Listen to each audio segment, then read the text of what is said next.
ये एक ऐसी कहानी है जो दिल को छू जाए और सोच बदल दे। शादी के पहले महीने के इख्तिताम पर माँ ने बहू से मुस्कुराते हुए कहा, बेटी, तुमने मेरे बेटे को मस्जिद में नमाज का पाबंद बना दिया। जो मैं 30 साल में ना कर सकी, तुमने 30 दिन में कर दिखाया। बहू ने नरमी से जवाब दिया, माँ, क्या आपने पत्थर और खजाने की कहानी सुनी है? कहा जाता है, रास्ते में एक बड़ा पत्थर था।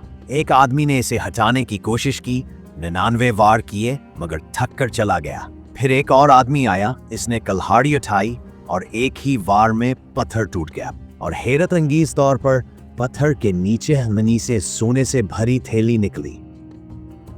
मुंसिफ ने फैसला सुनाया, पहले आदमी को 99 हिस्से और आखिरी वार करने वाले को एक हिस्सा, क्योंकि अगर पहले 99 वार ना होते तो सूबे ज़रब में पत्थर ना टूटता।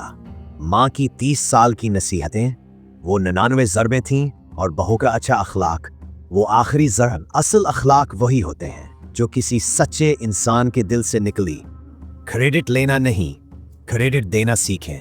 अगर ये सब कामूज वीडियो आपको पसंद आई हो तो चैनल को सब्सक्राइब करें, वीडियो को लाइक करें ताकि ऐसी कहानियां सबसे पहले आप तक पहुंचें।